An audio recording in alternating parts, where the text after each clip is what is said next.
Many thanks to Julie Cassidy and Bill, Jan and Nellie Rosario and Carrie Green for the invitation, and many thanks to you all as well for being here. I know it's a busy time of semester. I've chaired this committee in the past, and I know how surprisingly difficult it can be to get a lineup brought together. Today I'm going to talk about my latest book, as Julie said, Panics Without Borders. And I apologize if some of you attended the book talk I did for Global Studies, as some of the first part of this talk will be slightly repetitive for you, but I promise there's new material here today as well. So in the run-up to every FIFA Men's World Cup and the Summer Olympic Games, news media inevitably run sensationalistic stories about a surge in sex trafficking. The most common figure given is one that gets repeated and recited for major events: 40,000 women and girls, regardless of the host country. In truth, the number doesn't come from any study or report, but rather was an offhand number given most likely by a Swedish anti-prostitution group. But it became a zombie statistic, a fictitious number that once it got printed the first time in reference to the 2006 World Cup in Germany, continued to circulate unchecked. In point of fact, there's no correlation between sex trafficking and major sporting events. This has been disproven numerous times in country after country. It's become such a widespread belief, however, that even Snopes.com, the website that fact-checks various internet stories and urban legends, has a whole entry devoted to debunking it. However, there are a wide range of NGOs, some evangelical Christian groups, some anti-prostitution, radical feminist groups, working with police, politicians, neoliberal business developers who use the pretense of needing to rescue the exploited women and girls, to increase the number of police raids, increase arrests of sex workers, closing and seizing commercial sex venues, and evicting sex workers from homes in red light areas, all while raising large sums of money from the public, padding police budgets with additional funds for equipment and overtime pay. And often that overtime pay is going to pay police to search out signs of sex trafficking by doing things like hanging out for many hours in strip clubs, watching the shows. This coalition, which following Paul Amar I describe as parastatal alliances, are a form of what Laura Maria Augustine termed the rescue industry. So while sexual exploitation of women does not increase, violence against sex workers always does, specifically by police rather than traffickers, pimps, or clients. And this is the part where I also have to point out that even though I'm being very critical of the discourse of sex trafficking and its misapplication and misappropriation, I am not saying that sexual exploitation does not exist. I'm not saying forced prostitution does not exist.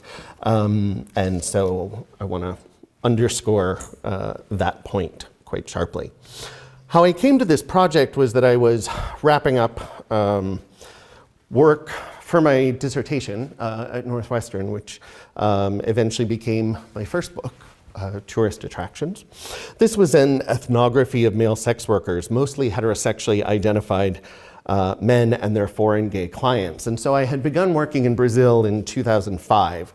But by 2012, we knew that Brazil would be hosting the World Cup in 2014, the Summer Olympics in 2016. And as per usual, there were sensationalistic stories about prostitution and sex trafficking. But as I talked to various colleagues in Rio, we realized that there were also raids happening on commercial sex venues in an attempt to clean up red light areas that had been targeted for development before the World Cup. Prostitution is not a crime in Brazil, and yet the police would forcibly rescue women and beat them for resisting rescue, with the human rights minister for the state claiming that this was necessary because they, quote, simply were not able to recognize their own exploitation. Police also singled some of the women out for gang rape, including a woman I worked with very closely, whom I'll call Isabel. Isabel was the only woman from a very large raid that happened in her apartment building where about 100 women lived and sold sex out of their homes. They filed complaints against the police who had beat and raped them. She was the only one who did not succumb to the intimidation campaign that followed. The rest of the women all recanted, withdrew their complaints.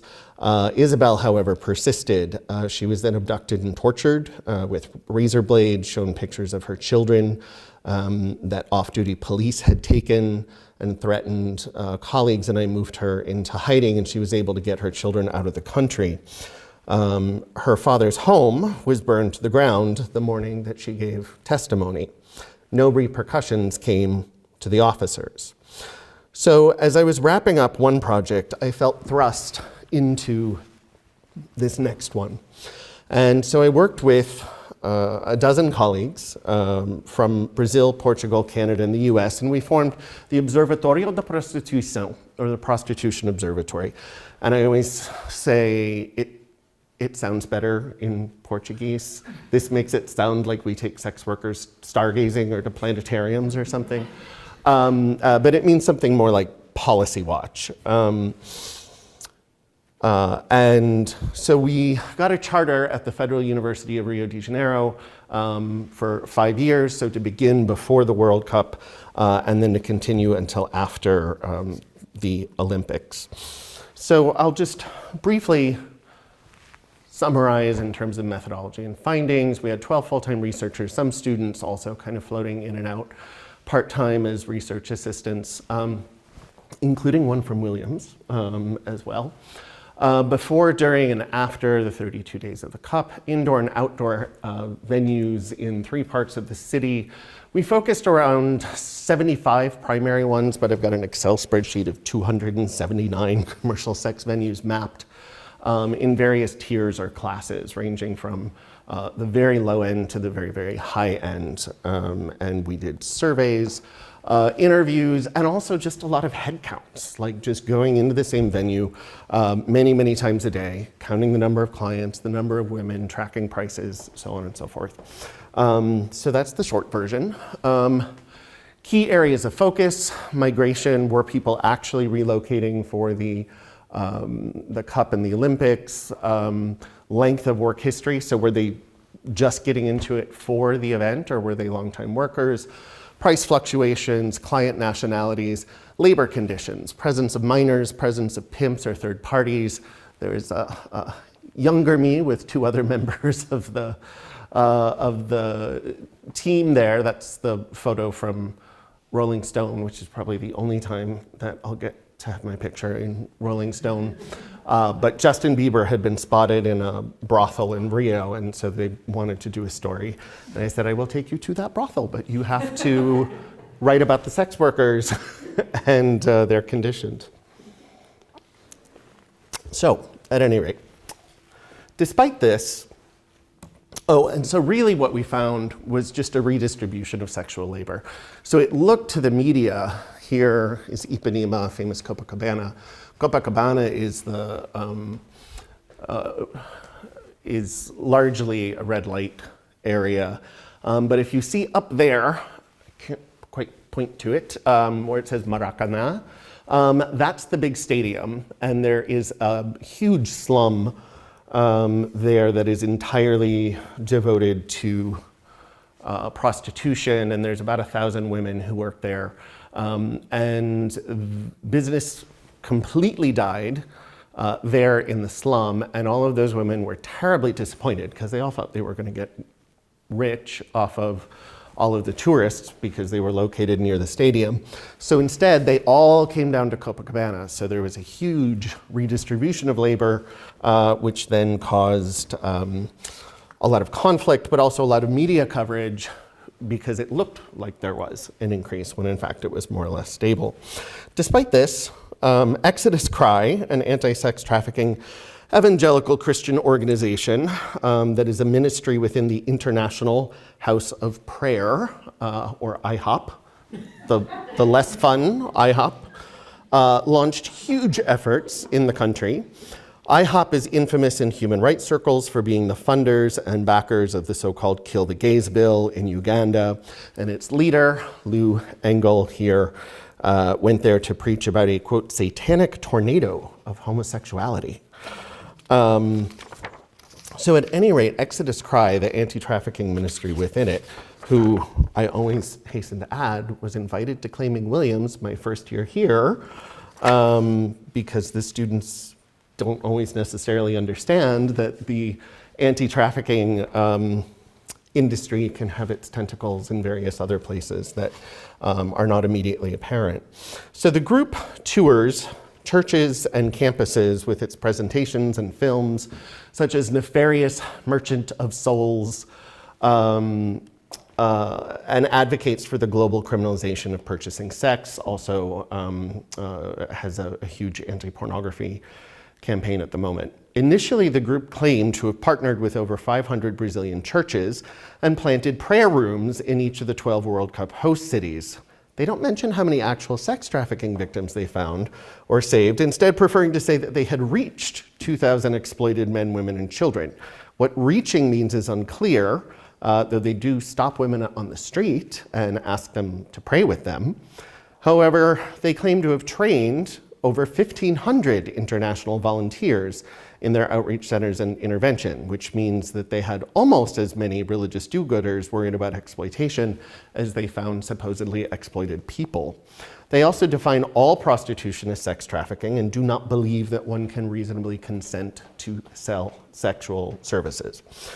It's also not really clear what they mean by being reached, as Exodus Cry bemoaned on their Facebook page. After weeks of planning a beautiful banquet in Natal for women we had been ministering to, not one showed up. But the Lord had a better plan. We packed up the dinner, flowers, and gifts into the car and delivered them to a brothel that had over 30 women. We invaded that brothel with the love of Jesus. And the church came alive by ministering to these women. In our weakness, he is strong. So after weeks of reaching the exploited women, even free food couldn't convince them to show up. One wonders what the 30 women working in the brothel thought of this sudden loving invasion of their totally legal workplace. Meanwhile, back in Rio, Balcony Bar was the major sex tourist bar, and it had the misfortune of being across from the FIFA Fan Fest on Copacabana Beach, which is the giant jumbotron where people go to watch the games, when they don't have tickets to the actual stadium. And so this was the main area where the media was focused. So they came. Here is O Globo, which is sort of like Fox News for them, showing up with the police in a coordinated effort, and they shut down this sex tourist bar, Balcony Bar, on the opening day of the World Cup. So there they are with the media. Here's all of the clients showing up at night. They begin chanting, open up, but it's okay because the sex workers decided what they would do is merely stand next to Balcony Bar. So as they approached, they would all line up along the side so that they could still access the Wi-Fi. But at that point, the cameras were gone and the police really didn't care about this, right? It was all there to be a matter of PR. So I realized then that this was a global pattern, and I wanted to see how other previous and upcoming host countries handled this. And I also realized it was many of the same people and organizations showing up at each one, sowing this panic. So some examples of headlines. So back in 2010 for the World Cup in South Africa, we see this 40,000 figure recycled again from Germany. We see there's a call that 1 billion condoms will be needed for the World Cup. England promptly sent several 100,000 condoms to South Africa. Instead, what we found from actual South African journalists, here you can see 40,000. that's how many cases of human trafficking were predicted. 0, that's the actual number of reported cases. And here you can see the Department of Justice reported at a parliamentary meeting that in fact there was no trafficking associated with that World Cup. And I did go down there and interview many sex workers, but there's some really great NGOs there who had already been doing some on-the-ground peer-to-peer research. And so this is some quotes from the, oh, you're not going to be able to read that, from the South African sex workers. So one wrote, she had a positive experience. One of my clients bought me a ticket to go to the stadium to watch soccer. It was my first time. I don't even wish for that day to pass. I would like to go back again to watch. Second woman, there's no business like before the cup. The clients are busy watching the ball. There's the time for sex, it's too short.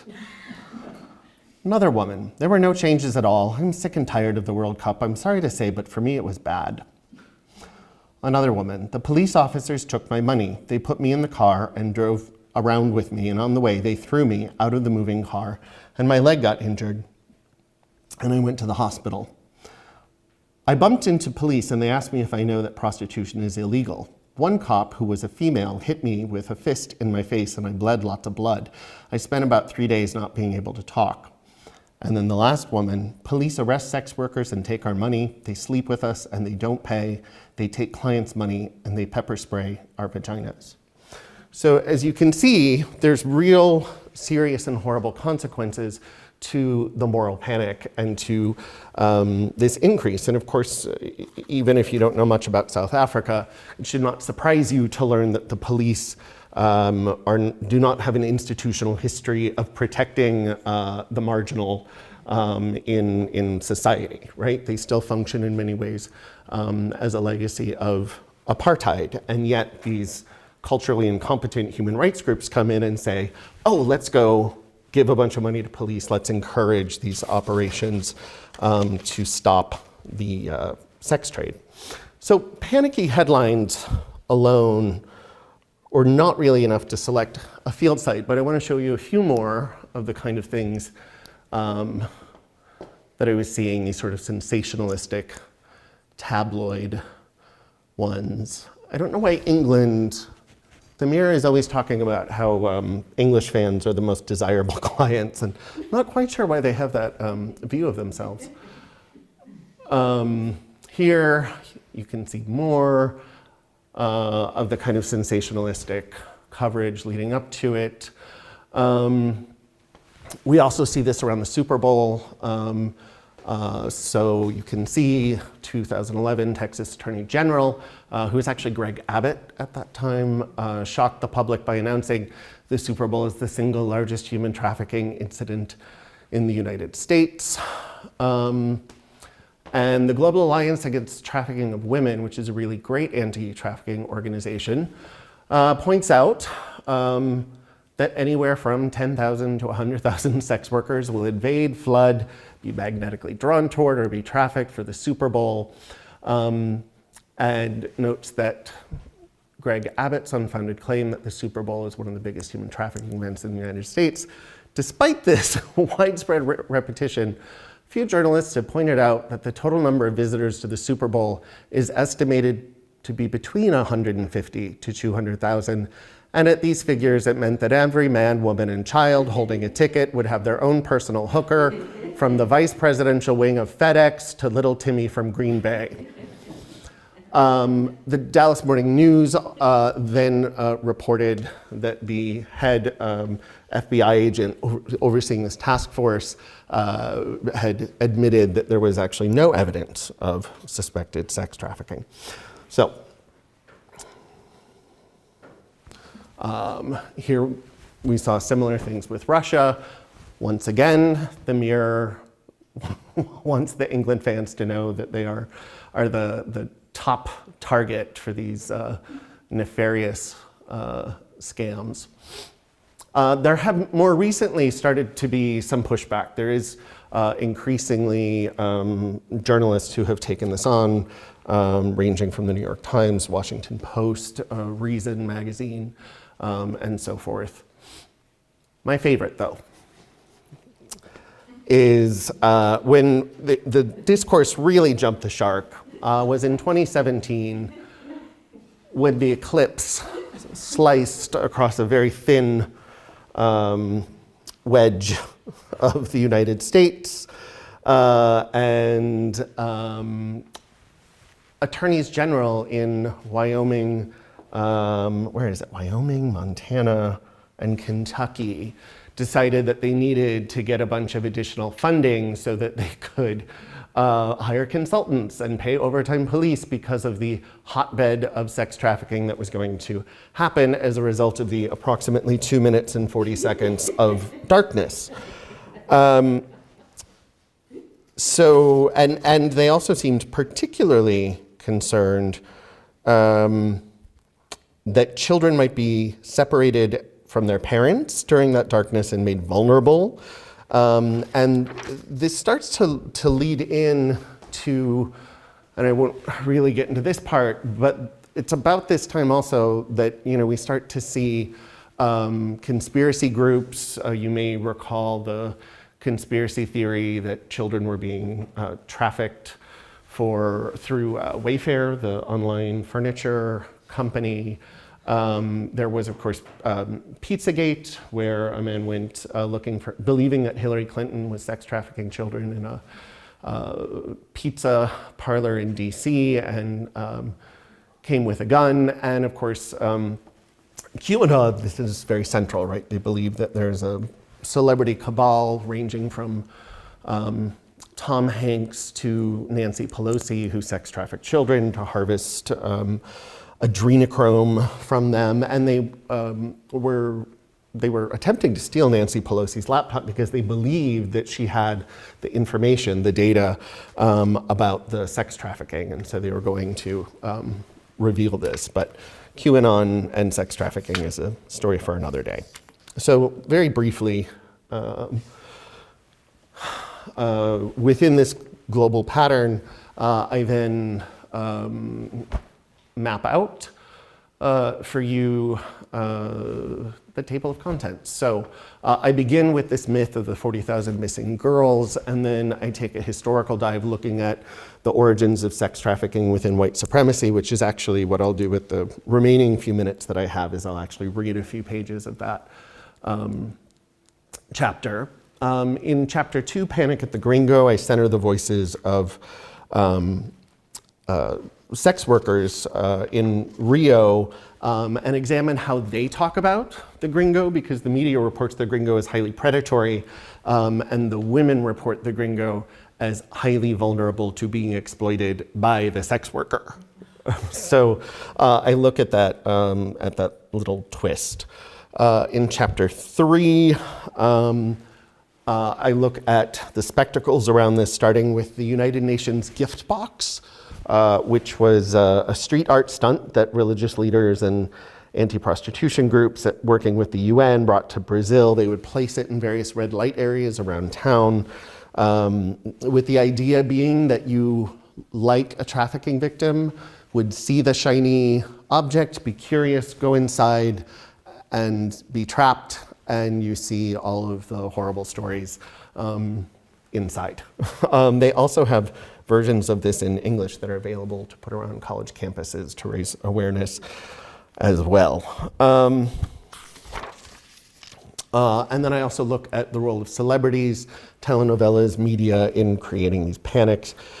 In chapter 4, I focus on the most recent World Cup and the binaristic relationship between labor trafficking and sex trafficking in Doha, examining how third parties bring women from the Philippines, China, Hong Kong, Ukraine, and Lebanon to openly do sex work in the hotel bars of Western hotel chains like the Hilton, Westin, the Marriott, all of which have arrangements with those third parties to bring the women there. Meanwhile, we heard a lot about the 7,000 men who died, essentially worked to death in the heat or killed by terrible living conditions. And so this chapter explores the hyper visibility, actually, of the women and the hyper-invisibility of the men who are locked away in the labor camps. And then I also examined the Bin Jelmud House, which is the museum of slavery that they built, ironically using slave labor, and they continue to hold conferences about the history of slavery and quote unquote modern day slavery in what is a grim bit of irony.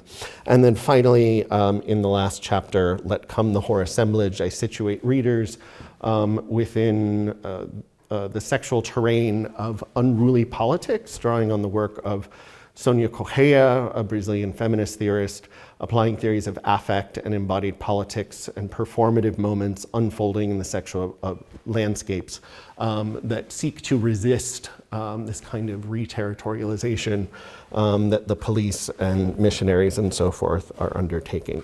Lastly, I'll just point out next World Cup is jointly hosted by the US, Mexico, and Canada. So especially depending on who we see as president, I imagine we will see a lot of anxieties, again, about border crossing and so forth. And next year's Super Bowl is in Las Vegas, so I think that will be another year where we see quite a bit of hype about sex work and the Super Bowl. So I'm going to shift here for a few minutes away from the sports to look at how the sex trafficking discourse, because the book in many ways is an ethnography of a discourse, comes to its current manifestations. I won't take the time to read to you the poems. Many of you are no doubt familiar with Kipling's The White Man's Burden. And I've got a little bit there from John Milton as well about liberty. So the anti-sex trafficking movement has always had a fleshy white underbelly. Its secret vulnerability to critique is that it historically wedded itself to white supremacy ideologically and white supremacists individually. The contemporary anti-sex trafficking movement has, instead of confronting these past entanglements, attempted to whitewash over its anti-blackness by adopting the language of abolitionism and modern slavery, a rhetorical move that is, in and of itself, a worrying deracialization of these historically situated terms. When we read the history of anti-trafficking, however, we are reading a history of white supremacy that has always intertwined itself, naughtily, within white US feminism. And this piece places the current trend of anti-trafficking tours, anti-trafficking study abroad programs, and experiential learning within this genealogy. Specifically, I link the history of anti-Black violence masquerading as concern for white women's safety to a different history, that of white condescension toward native others in the developing world, whom Westerners transform into spectacles of suffering for primarily white consumption. Around the turn of the 20th century, a disparate coalition of anti-prostitution forces coalesced into a crusade against what they called white sex slavery.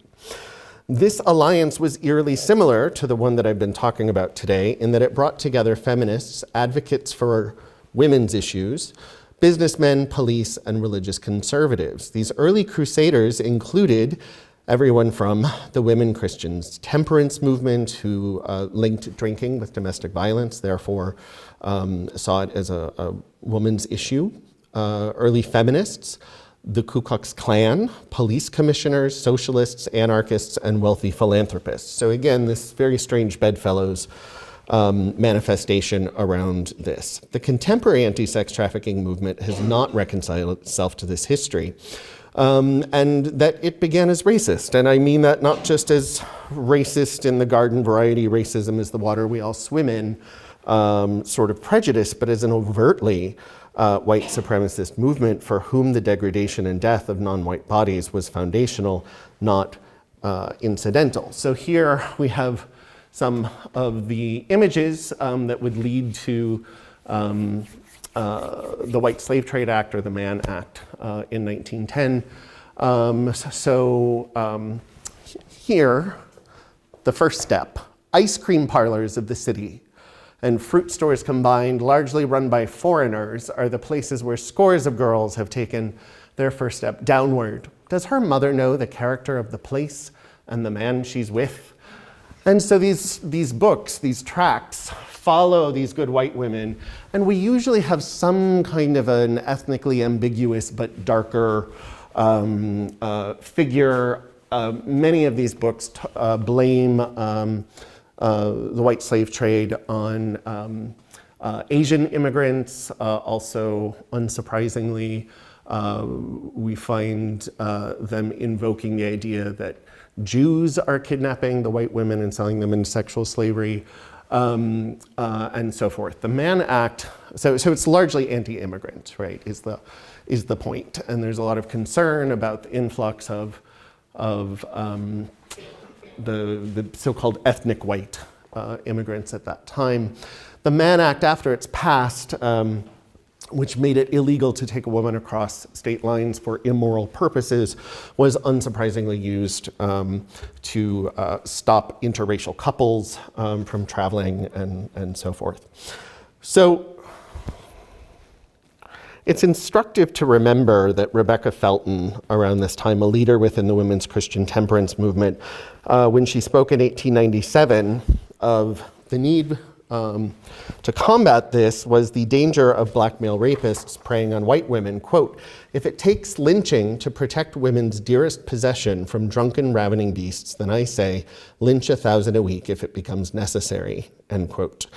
Meanwhile, Frances Willard, head of the WCTU, said, quote, "The grog shop is the Negro's center of power. Better whiskey and more of it is the rallying cry of great dark-faced mobs. The colored race multiplies like the locust of Egypt. The safety of women, of childhood, the home is menaced in 1,000 localities at this moment." Nor has the sex trafficking movement's predominantly white leadership recognized that this ideology, currently ranging from racist invocation of pimps to neo-colonial foreign aid policies and condescending efforts to give voice to the voiceless and victims in the third world whom it seeks to rescue and rehabilitate, continues to undergird its assumptions and actions, thereby causing harm to sex workers. Pardon me. An increasingly popular way to manifest and perform these desires to empower and uplift are things like the mission trip, voluntourism, or on the secular side, experiential learning during study abroad. This orientation towards suffering is also a longtime aspect of liberalism with its own racist underpinnings, that of the notion of noblesse oblige, literally nobility obliges, which refers to the concept of that those with wealth, power, and status have an affirmative obligation to help their social inferiors. We can think here of people like Jane Addams and Hull House, and the notion that white middle and upper class women should volunteer their time to helping the less fortunate. And at a glance, this may seem like not only an obvious good, but an easily granted ethical requirement. No less men than Winston Churchill and Spider-Man's Uncle Ben have pointed out that with great power comes great responsibility. And yet the attitude of noblesse oblige was also rooted in ethnocentrism, colonialism, white supremacy. Rudyard Kipling became closely associated with this tradition in the 1899 poem, The White Man's Burden, the United States and the Philippine Islands, which made a forceful argument that the US had a duty to colonize and rule over Filipinos. Colonial projects across the global South were rationalized using the idea that white people had, by virtue of their more advanced civilizations and educations, an obligation to rule. This idea still creeps into popular liberal human rights projects, such as voluntourism, NGOs, certain micro-lending initiatives, and study away programs where students from wealthy countries receive course credit at home for helping unfortunate souls abroad. Many such projects are religious in nature and combine mission trips with voluntourism. Some initiatives may have positive outcomes and provide some meaningful experiences, probably more profoundly for the helpers than the helped, but they must be understood in light of the history of ethnocentrism. I link this, I want to speed up a little bit here, so I'll kind of gloss this, but I do take the time to link this to anthropological histories, Malinowski's the sexual lives of savages, the tradition of world fairs to round up people of various ethnicities and put them on display, this sort of zooification of otherness. And so initially we had safaris to see animals in Africa emerging in the 1850s, in part popularized by famous travelers such as Sir Richard Burton. But soon intrepid white travelers wanted to visit not only the animals, but the native people. And then the safari came home in the form of the world's fairs. Later in the 20th century, affordable and mainstream companies came to offer a variety of related activities, such as amateur wildlife photography tours, cultural tourism, diasporic heritage tourism, and forms of ecotourism that involve visiting natives to watch or even participate in indigenous rituals. Another popular form of the modern safari is the favela, slum, or township tour, in which tourists visit poor neighborhoods, orphanages, and schools in places like Brazil, India, or South Africa. When understood as descended from the tradition of the safari, it's easy to understand why local activists accuse these kinds of tours of zoofying poverty. Today, there are dozens, if not hundreds, of anti-sex trafficking programs that grow out of this tradition of noblesse oblige. The city of Houston offers not one but two driving tours. Children at Risk's human trafficking bus tour, focused on learning to spot the signs of trafficking around town, and Elijah Rising's van tours, which also offers a human trafficking 101 class with visuals as you go. Destiny Rescue charges $3,500, not including airfare, to join their 2-week trip to Thailand and Cambodia to, quote, see the issue of child sex trafficking and, quote, visit red light districts to see what the commercial sex industry looks like. But it also includes a visit to Destiny Cafe and other quaint coffee shops, and an opportunity to visit local tourist attractions. Destiny Rescue has 13 trips slated for next year, some in private partnership with religious universities. Rahab's Rope, another organization, will charge you $3,500, not including airfare, for an 11-day trip to Mumbai, India, to, quote, travel with us to our center in the heart of the red light district, urging their customers to, quote, come help us on the front lines as we work to rescue those trapped in sexual slavery by sharing the love of Christ. It also informs them that, quote, you will also enjoy shopping and taking a tour of Mumbai's historical sites. The same organization also does a trip in Bangalore where they provide opportunities outside of the sex industry. You will, quote, you will join with our aftercare programs and help these women and children learn their identity is in Christ alone, and that they can do and be anything with him by their side. You will have the opportunity to shop and visit Bangalore's ancient palaces or gardens. Also in India is Crossroad Church's anti-sex trafficking program, which charges $3,400 to be on the relief team for the church's outreach workers, so that the outreach workers can have a space to retreat and kick back and bring some extra hope from the other side of the world, end quote. It also informs them that they will take part in an immersive prayer walk through the red light district, which does sound a lot like the zooification of a red light area, and pestering women while they're working. It also promises that, quote, you'll introduce the girls to playing in the wild, rappelling, rock climbing, rafting rivers, and finding meaningful new levels of friendship, end quote. Other mission trips are on offer from various groups, going to Guatemala, Zimbabwe, Ethiopia, Thailand, Cambodia, and there's even a sea human trafficking photography expedition in Thailand focused on taking photos of the women and girls. Not to be outdone, on the secular liberal side, is the University of Wisconsin-Madison, whose College of Agricultural and Life Sciences offers a study abroad course called University of Wisconsin Global and Human Rights Training in Spain and Morocco to Combat Sex Trafficking. The program description insists that of the hundreds of women and girls who make the dangerous trip from Nigeria to Spain via Morocco, most of them are already caught up in sex trafficking networks. The program, which costs $6,500, will teach students to do things like understand and analyze the demand side. And through collective narratives, Visual arts, theater, music, body movement, among other techniques, assist staff of organizations and victims and survivors to find their previously silenced voice. One imagines what the Nigerian woman, an ostensible sex trafficking survivor, must think after her rescue when she is handed over to a fresh-faced college student from Wisconsin, bidding her to lift her voice in song and trippingly dance so that she may be silenced no more.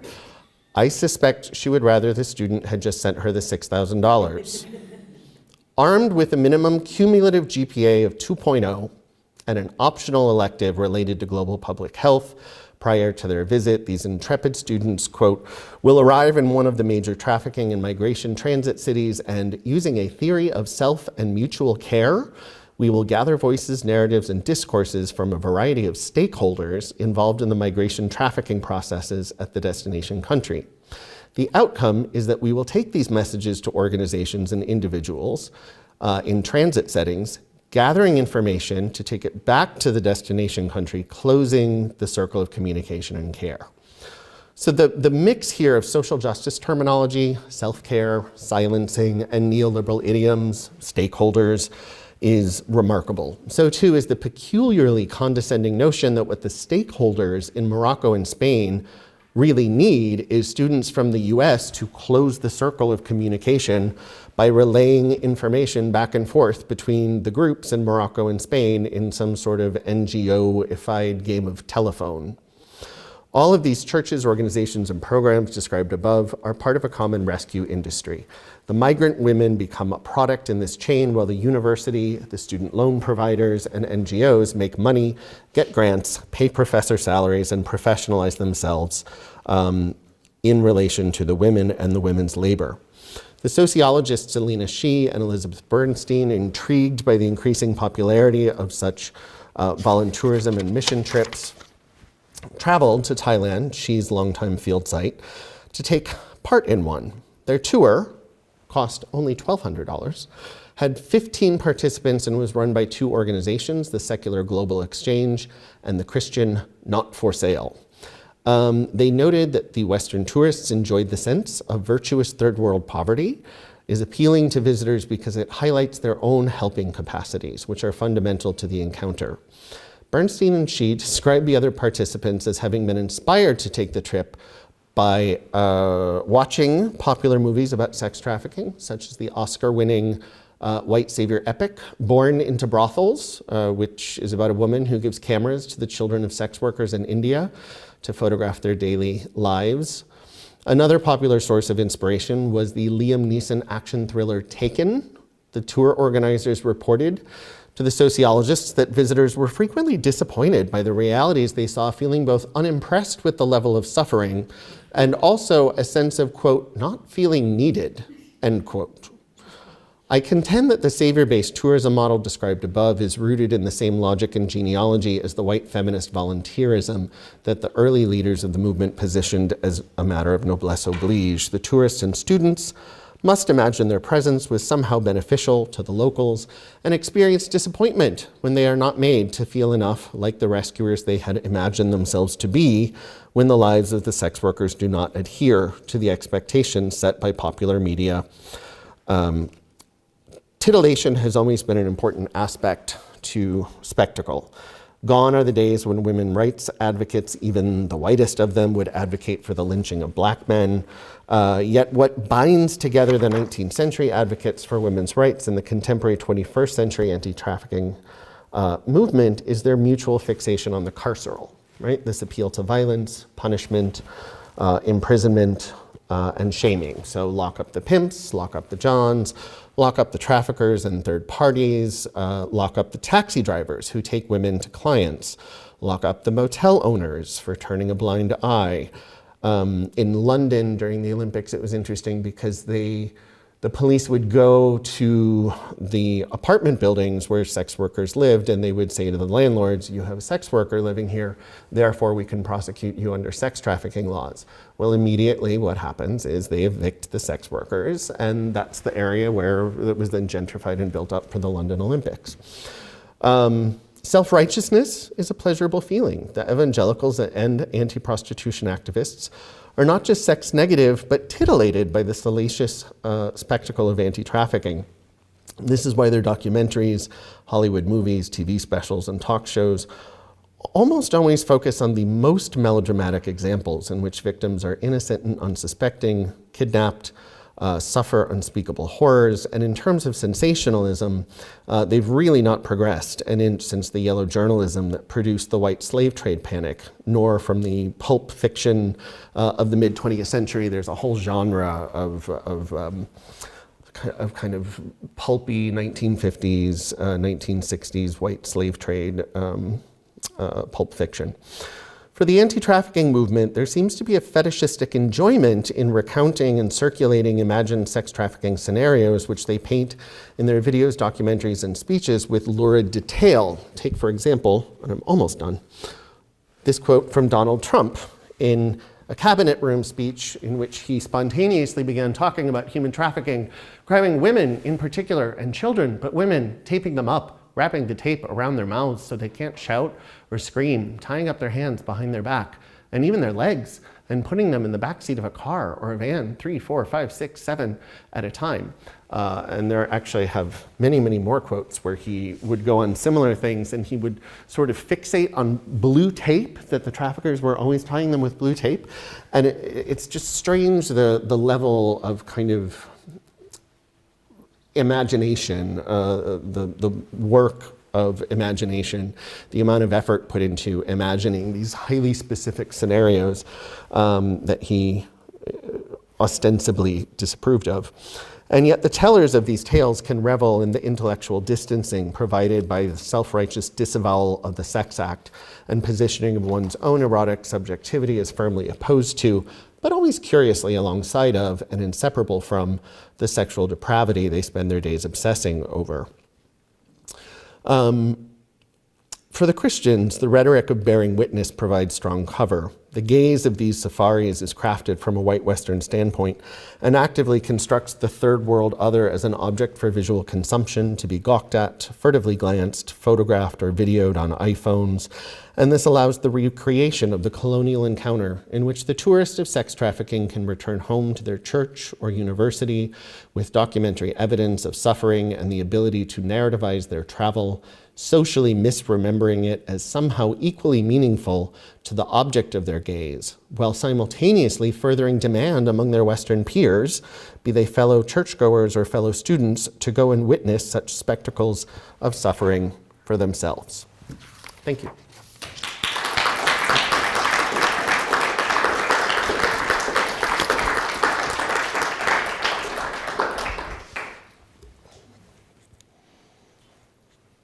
Questions? Yeah, Julie. I actually have a question. You do a great job of tracing the American discourse about sex trafficking, and I'm wondering about a particular moment in the Second World, namely the demise of the Soviet Union.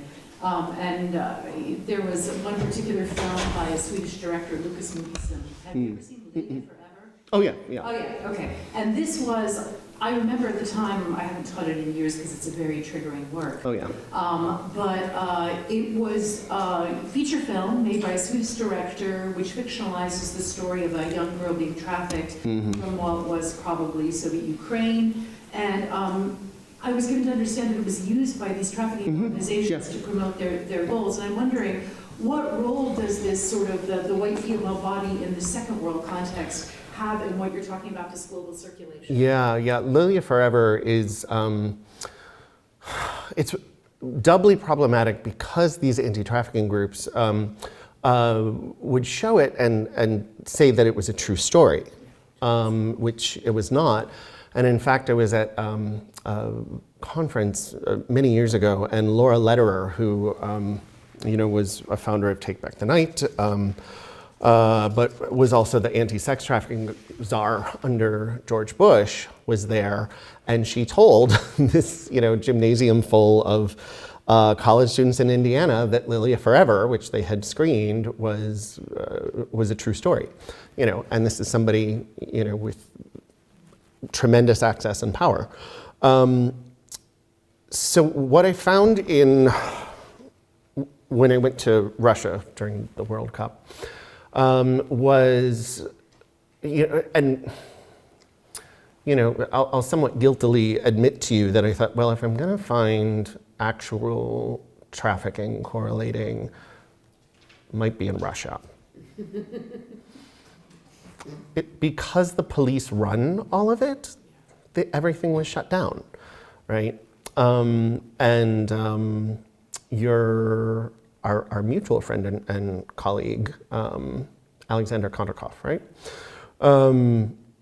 Writes about the long histories that the police have with the sex workers where they will bring them, what's the term, is it subotnik?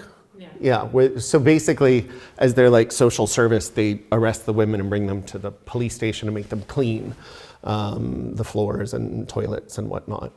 The activists and sex workers I interviewed in Moscow and St. Petersburg basically said everybody had left town because they had all heard all of these rumors that the police were rounding up sex workers, drug addicts, and homeless people before the World Cup and putting them into essentially concentration camps outside of the city. And so they were all in hiding and terrified. And I attempted with one of the activists from Silver Rose to locate such camps, was never able to verify they actually existed. Certainly it's possible that they did, but the level of fear that they had there, right? And it was so very much not about, I'm going to be trafficked by the Russian mob. It was the police, shut down my brothel because the police run everything. So that was quite different than other sites that I worked in. Yeah. But these white, for the American Yeah. discourse, does in the early to late 90s and 2000s, does that feed into this? The kind of, Yeah, I discourse? wish I had included that picture. It's really interesting if you just Google image search, sex trafficking or child sex trafficking. The number of times you have like a white blonde girl with like a brown hand over her mouth, right?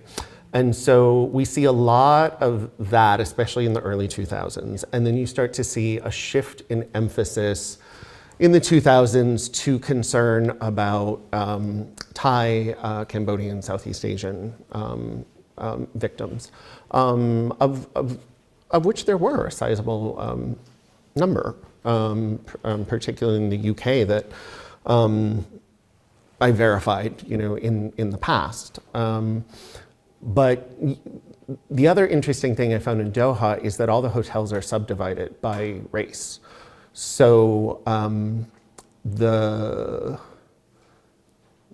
Hilton was all East Asian women, and then the W was all Filipina. And so it was very clear that they were working with particular groups to procure, women and to get their visas from particular places. And I sat and watched and counted hotel staff bringing women to the various, businessmen who were there in the bars. Interestingly, I met up with my Black feminist theory professor from grad school, was sort of writing out a golden parachute at Northwestern's Doha campus. And she was like, well, let's go to the W. I think it was the W. She said, that's all Russian and Ukrainian. And so, of course, there's a racial hierarchy. And it was really interesting because there was a woman who gave a big talk at Scripps College saying that what needed to happen, they said all of the Russian and Ukrainian women are being sex trafficked for the gratification of all of the men in the labor camps. And I was like, the men in the labor camps are making $7 a day. The Ukrainian sex workers are getting thousands of dollars an hour, of which they are keeping perhaps half. But this idea that the solution would be to actually lower the pay of the men, that would be the feminist solution because that would somehow cut off the demand for specifically the Russian and Ukrainians is who they were worried about. So there's a very complicated kind of racial hierarchy in the Gulf Arab countries when it comes to sex work. Sorry, that was a long-winded answer. Yeah. Right, so I'm sure it's very, very difficult to be either curious or sympathetic to the kinds of people that you've talked about, but you did, in passing, talk about the erotic subjectivity of some of these upper middle class white women. And it's always been my belief that if somebody is very, very anxious about something and badly against it, it's because on some level it's happened to them. Or at least in their fantasy it has. It's putting aside Trump and the Yes, right, yes. I have absolutely no curiosity about that. But, did you ever feel curious about really psychologically what's going on with a white woman who is so deeply obsessed with the trafficking of other dark women? Oh yeah, yeah. So when Exodus Cry came to Williams for claiming Williams, I had a very awkward lunch with Layla Micklethwait, who is their director of public relations. And she is now running a kind of side project called Trafficking Hub, which is seeking to shut down Pornhub and to do things like require government ID for, to verify age, to access these sites, that sort of thing. So anyway, in her crusade against child pornography, she posted a clip on Twitter of child porn saying, this is why we have to stop it. And I was like, wait, what? And then of course it was very quickly taken down. But the obsession with it so quickly gets internalized, I think, right?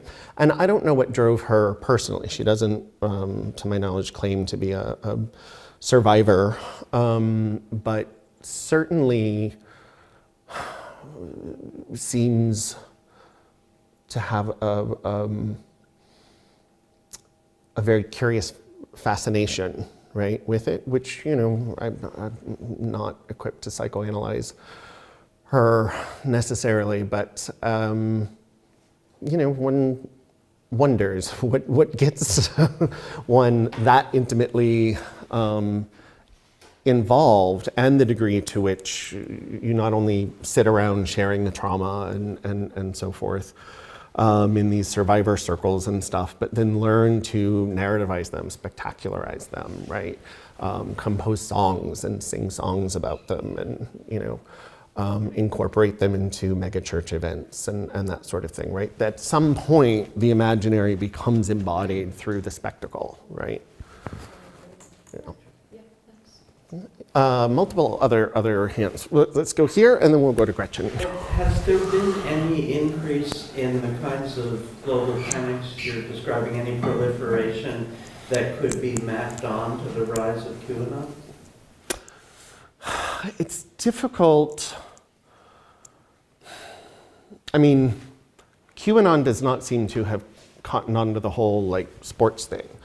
But what happened with the Save the Children campaign, right, was that, so as the New York Times put it, QAnon a year before the insurrection was basically on the ropes. It had been deplatformed, and then suddenly they began the Save the Children campaign, which was not labeled as QAnon, but they started 3,000 some odd Facebook groups, ranging from holistic health, for moms. It was a lot of mom groups, that kind of thing.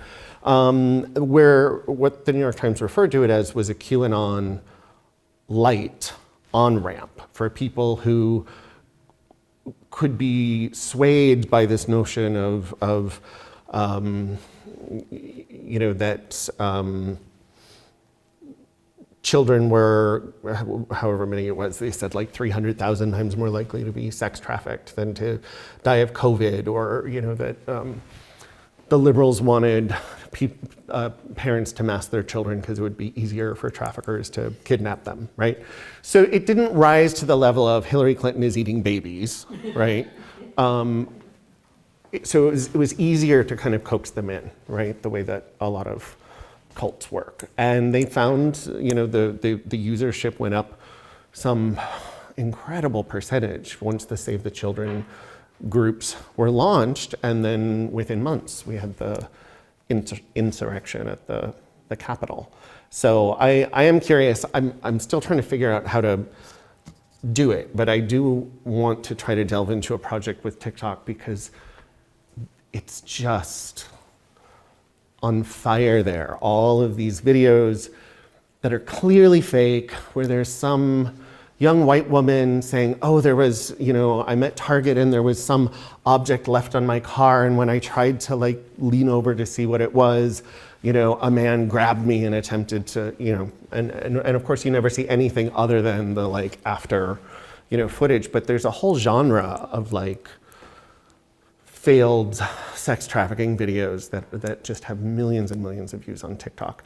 And once you interact with one, then of course the algorithm just feeds you, it sends you down the rabbit hole. Gretchen, what were you gonna ask? Like, how do you know a moral panic when you see one?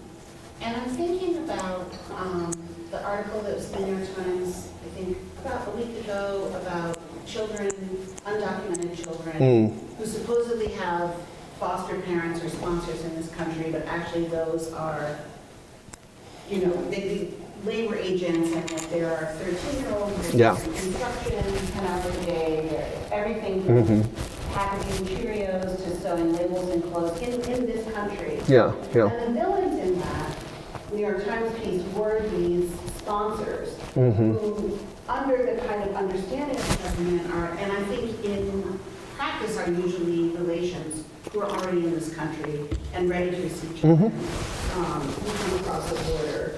And I was thinking about that as you were talking, and it didn't mention sex work, I don't think, in the piece, but it was just, story after story of children, young teenagers, terribly exploited, not learning, not going to school, not learning English. So is this, and now I know that there was some bill introduced already about this, and I'm wondering sort of what, if you sort of pull your project out and think about it in the context of labor and labor regulation in this country, and the ways that all sorts of people get exploited and demonized.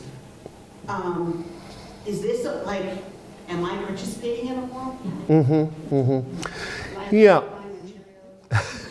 I mean, it's, moral panics and folk devils is sort of the beginning within sociology of like the study of moral panics, and even that sort of grows out of the study of disasters and how people react when they're in a natural disaster and a state of panic.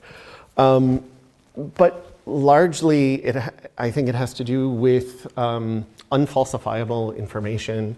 It has to do with exaggeration of data. It has to do with a general kind of anti-intellectualism, right, that is suspicious of expertise rather than trusting of it. And so I think, I didn't read the piece that you're talking about, but it does remind me of something like Nick Kristof, right, the New York Times Pulitzer Prize winning journalist, who got completely fooled by Somali mom in Cambodia, who had made millions and millions of dollars faking sex trafficking cases, was buying girls from local villages and teaching them to sing and taking them on Oprah and all of this. And he then had to like print an apology and retraction in the New York Times. But the other thing that he was sort of in trouble over on the left was a piece that he wrote, I think it was called Where Sweatshops Are a Dream. And he was basically advocating for, more labor, including for, not very, very young children, but young people to work in what many of us in the West would call sweatshops, because that was a better solution, right, than leaving them to be sex trafficked. So even on the one hand, while he's talking about, the, like, oh, we're getting on our high Western horse about this form of exploitation, it turns out that he was completely buying into and giving currency to somebody who was, exploiting the trafficking narrative for her own ends, right? So, I guess it's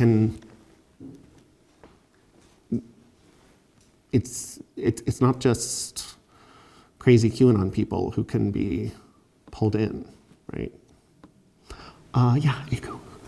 I have a question that maybe is related to both Layla's question and Gretchen's, which has to do with what you as a scholar see as productive about the concept of the moral panic. Mm-hmm. So if part of what defines a moral panic is a kind of fear and anxiety that's disproportionate to the source of concern, Yeah. if you deem it as disproportionate to the source of concern, how is that kind of useful to you as a kind of scholarly framing? Right. And maybe particularly so when it comes to your engagement, the way in which you engage with and seek to understand the creators of the panic. Mm-hmm. So Elizabeth Bernstein, who I cite in there, who's a sociologist at Barnard,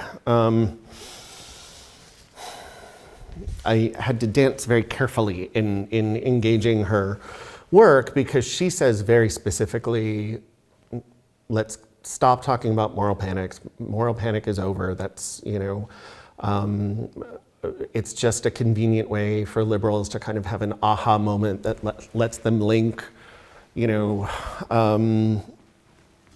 radical feminists with right-wing Christians or whatever. And, in trying to gently push back on her work, I say part of what the concept of moral panic gets us, particularly within queer theory, where Gail Rubin and Carol Vance and others are talking about sex panics, is that what the hallmark is that when you have that moral panic or sex panic, which is a sub-variety of the moral panic, one of the key features is that the law overreaches and institutionalizes policies that harm the most vulnerable in society. So very controversially, we could talk about sex offender registries, for example, right? That in the 1980s and the panics about, the satanic panics and the daycares and all of that, we get this highly carceral, highly punitive system of legislation that now has entire camps of sex offenders, right? And that has also swept up, for example, in some states, in Louisiana, for example, sex workers who are arrested can find themselves put on sex offender registries. Then they lose custody of their children, right? And so on. So it's, for me, I'm not ready to give up the notion of the panic precisely because it gets us to that point of how it creates state overreach, right, or parastatal overreaching that's particularly harmful. And then I guess in terms of the people who are actually producing the panic, I guess I just have my own kind of fascination with what lets people of such incredibly different ideologies come together, right, around a really powerful idea, such that you can have,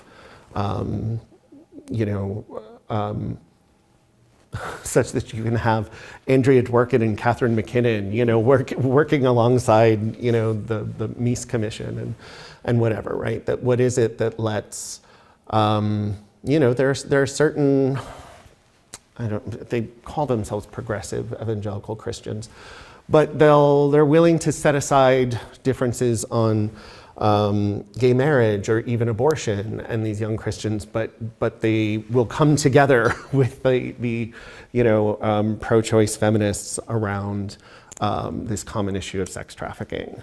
So what is it that actually lets somebody get to that point that it becomes, that fantasy becomes so important to them? Yeah. Mm-hmm. This is kind of a vague question, but I'm curious about what you see as the different kinds of roles that the law can play in all of this. I don't mean the law like the Yeah. I mean like laws. Because on the one hand, it obviously can push things into areas where there's more openings for exploitation. Yeah. There's Oh, actually so little oversight. But then you said in Brazil, sex work itself is legal. And I'm wondering if you see an avenue there where there's kind of a combination of normalization and legalization that can provide actually proactive protection for people doing sex work. And is that something that's going to face continuous opposition from the savior groups that you're talking about? How does this all play out? So, because Brazil is my real area of expertise, more so than these other sites that I visited for, a month or two, I'll use that as an example. So, the Bush administration put a gag order in PEPFAR, which says that the U.S. cannot give USAID money to any country unless it signs an anti-prostitution loyalty oath. So it cannot advocate for decriminalization, et cetera. So at one point in the mid-2000s, and this is, Obama kept it, and it's, Trump kept it, and it's still on the books today. So Brazil actually had some leading sex workers who were on their HIV national committee looking at how to prevent HIV, also sexual exploitation, et cetera. And they wanted the sex workers there because we know that sex workers doing peer education and outreach efforts are far more effective, right, than if I show up with a bunch of Williams students and say, let's go into the favela today and tell people how not to get exploited or trafficked or contract HIV, et cetera. And so Brazil ended up losing $40 million in USAID because Pedro Schecker, who was the minister of health at the time, told the US to, go fuck itself, basically. And at that point, Brazil was the world's 8th largest economy and was booming. And, everybody was excited about the BRICS. Now, not so much. But they lost that funding. And so Soros and Open Society Foundations had 2 Supreme Court cases in recent years. One challenging that rule about funding for US-based groups. And the Supreme Court actually ruled in Soros's favor and said on free speech grounds, you cannot deny these US-based groups funding.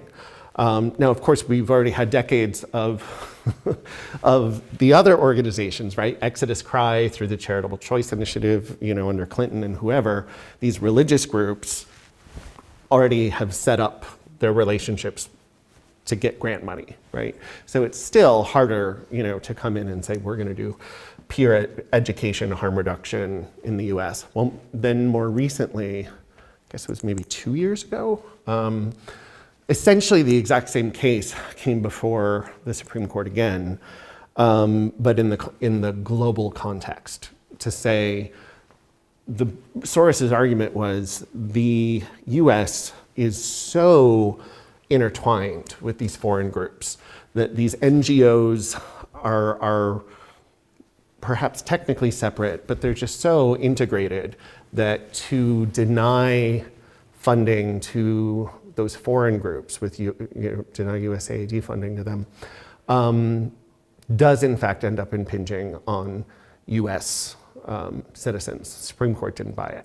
So the global gag rule still exists. And so, sorry, that was a long-winded way to get there, but it is an example of how the US uses a kind of backward neo-colonial mentality and funding, right, to sort of beat these other countries with this morality stick. But all it would take would be for Congress to go and revisit that, and you could have actual, good that could come out of that, because these countries that need the USAID money would actually be able to do much more effective prevention work around, sexual exploitation and other issues. Okay, I think we might be out of time, Julie. Thanks.